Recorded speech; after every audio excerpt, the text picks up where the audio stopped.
போனார். போய் வரும்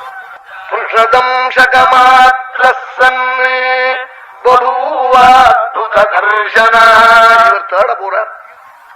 ஆமா, திருடன் திருட போற போது பூட்ஸு வாக்கிங் ஸ்டிக் இதெல்லாம் எடுத்துக்கிட்டா போவோம். ராத்திரி அவன் அப்படியே ஒரு சின்ன கௌபீனத்தை கட்டிக்கிண்டு கண்ணமைக்கிற அந்த இதுக்குள்ள நுழையறதுக்கு யோகி மாதிரியான சரீரத்தை அவன் கிருஷ்ணமா பண்ணிட்டு போகணும். அவன் ட்ரெஸ் எல்லாம் பண்ணிட்டு அப்படியா போவான். ஒரு பூனை மாதிரி சரீரத்தை சுருக்கிக்கின்றாளாம். அந்த பரிணாமத்தில்தான் பூனையை போல பண்ணிட்டாள். பூனையாகவே ஆயிடல இவர். ரொம்ப கிருஷமா தன் சரீரத்தை பண்ணிட்டாள். போய் ஜன்னல் எல்லாம் போய் பார்த்துக்கிட்டு தலையை விட்டு பார்க்கணுமே. அதுக்காக சொல்றாள். ரொம்ப ஆச்சரியமா இருந்தார் போவர். பார்த்தா பூனை மாதிரி இருந்தார் அவர். அந்த பூனை தான் ஓஷப்படாம நடந்து போய் ராத்திரியில் அப்படியே பால் சொம்ப திரட்டி விடுமே. அப்படி ஒண்ணும் அது மாதிரி இவர் காரிய சித்தியை உத்தேசிச்சு சீதையை தரிசனம் பண்ணுவதற்காக இது மாதிரி சரீரத்தை குறுக்கிக்கிட்டு போனாளாம். பிரதோஷ காலே ஹனுமானே மகாபிரதோஷ காலத்துல போய் இறங்கினாளாம். சந்தியா காலத்துல லங்கையில போய் இறங்கினாளாம். இறங்கி உள்ள போறதுக்காக இவர் எத்தனைக்கிற போது அந்த நகரி அந்த பட்டணத்துக்கு தேவத்தை லங்கினின்னு சொல்லி அந்த பட்டணத்துக்கே தேவதை. நம்ம சாஸ்திரத்துல எல்லாத்துக்கும் தெய்வம் உண்டு. ஒவ்வொன்றுக்கும் வருஷம்னா அந்த வருஷங்களுக்கு தேவதை உண்டு. அந்த தேவதை என்ன பண்ணினாள்? சொஸ்வரூபத்தோட விரூபமான ரூபத்தோட அவள் ஒரு ராட்சசி பயங்கரமான ரூபத்தோட ஹனுமாரை உள்ள போகக்கூடாதுன்னு வந்து தடுக்க வந்தாள். ஹனுமார் சொன்னார், நான் பட்டணம் பார்க்க வந்திருக்கேன், உள்ள போய் பார்த்துட்டு வரேன்.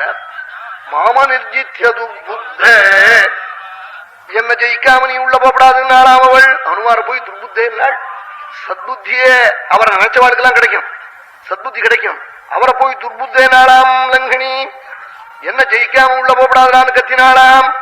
ஹனுமார், நாம் உள்ள பேசுறேன், நீ ஏண்டி கத்துறேனாளாம். இப்ப கூட ரொம்ப இறஞ்சி யாரா பொண்டுவன் கத்தினாலே யாரா ரெடி லங்கினி மாதிரி இருக்கேன் புருஷன். அவ அபலேன்னு பேரு ஸ்திரீகளுக்கு ரொம்ப ஹிருதயத்துல பல குறைச்சலாம். இறஞ்சி பேசினா ஆயுசு குறைஞ்சு போயிடுங்கிறாள். அதனாலதான் கத்தப்படாதுங்கிறாள். இது சொன்னா என்ன சொல்றா? இந்து மதத்துல பொண்டுவள இறஞ்சி கூட பேசப்படாதுங்கிறான். காரணம் கத்தேன் வேணா கத்தி பாரு, என்னமா ஆறு பாரு ஆத்து. மகாமனித்ய துர்புத்தேன ஜெயிக்காம உள்ள போடாதுன்னு கத்தினாளாம். கத்தி விட்டு என்ன பண்ணினாள்? ஹனுமார் ஒரு குத்து குத்தி விட்டாள், அடிச்சு விட்டாள். பலத்தால அடிச்சாளாம். ஹனுமார் பார்த்தார், இதுக்கு இன்னமே இடம் கொடுத்தா இது வரும்னு இருக்காது, இதை ஏதாவது பண்ணித்தான் ஆகணும்னு என்ன பண்ணினா குத்தணும் நினைச்சார். இடது கையால குத்த ஆரம்பிச்சாராம். ஒரு புடி எடுத்து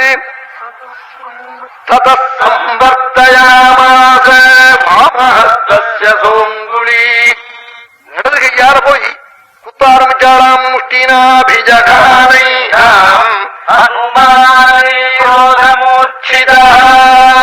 ரொம்ப கோபத்தோடு கூட இடது கையால குத்தினாராம். ஏன் இடது கையால குத்தினார்? அது இடது கையால தொட வேண்டிய சாமான். இந்த அபசதியத்தை போய் சாப்பிடுற கையால தொடவாகுது. இடது கையால குத்தினாராம். ஆனா குத்துற போது கொஞ்சம் தம் பலத்தை குறைச்சுக்கிட்டு குத்தினாராம். ஏன்னா ஸ்திரீ சேதி மன்யமானே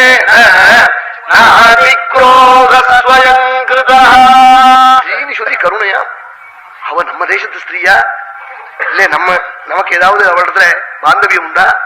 அவள் என்னமோ சத்ரு தேசத்துல இருக்கிறவளுத்தி, அவளை கொண்டா என்னன்னு நினைக்கலன்னு.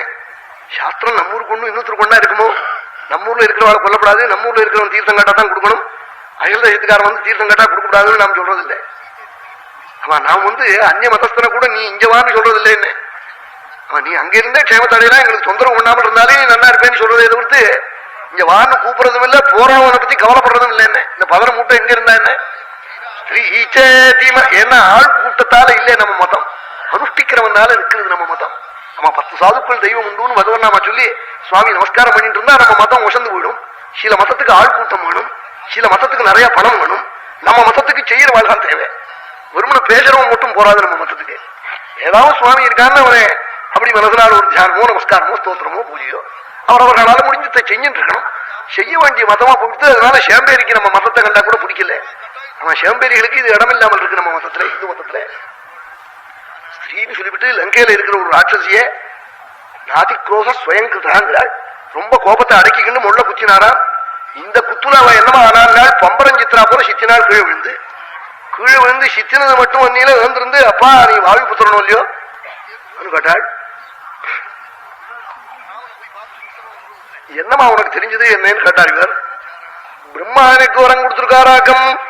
என்னைக்கு ஒரு குரங்கு வந்து ஒன்ன ஜெயிக்கிறதோ அன்னைக்கு லங்கைக்கு ஆபத்துன்னு சொல்லியிருக்காரு. லங்கை அழிஞ்சு போயிட போறதுன்னு. அதனால நீ இனிமே உள்ள போ, லங்கைக்கு வந்துருத்து ஆபத்துன்னா. அனுமார் இனிமே நீ என்ன சொல்றது, என்ன உள்ள போன்னு சொல்றது இல்ல. அரை டிக்கெட் வாங்கினா 1.5 டிக்கெட்டுக்கு பணத்தை வாங்கிவிட்டேன். நீங்க இனிமே டிராவல் பண்ணும்போது நம்ம அங்குரம் வர பண்ண விட்டுட்டியார். தானா பண்றாரு இல்லாம இருக்கார். அது மாதிரி குத்தியாச்சு கீழே விழுந்துட்டா இனிமே இவன் என்ன அனுகிரகம் பண்றது, ஆசீர்வாதம் உள்ள போறதுக்கு. உள்ள போயிட்டார். போற போது என்ன பண்ணினார், அத்வாரேண மகாபாஹு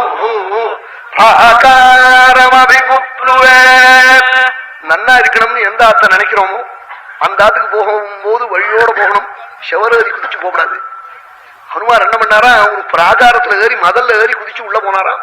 வழி இல்லா வழியா அப்படி போகக்கூடாது. அதோட கூட காலை முதல்ல இடது காலை எடுத்து வச்சாராம். எந்த ஆத்துக்கு நாம் போற போது அந்த குடும்பம் நல்லா இருக்கணும்னு நினைக்கிறோமோ அந்த ஆத்துக்கு போற போது தெரிஞ்சவாள் வலது காலை எடுத்து வைப்பாள். முதல்ல அந்த ஆத்து வாசப்படியில இடது காலை எடுத்து வைக்க கூடாது.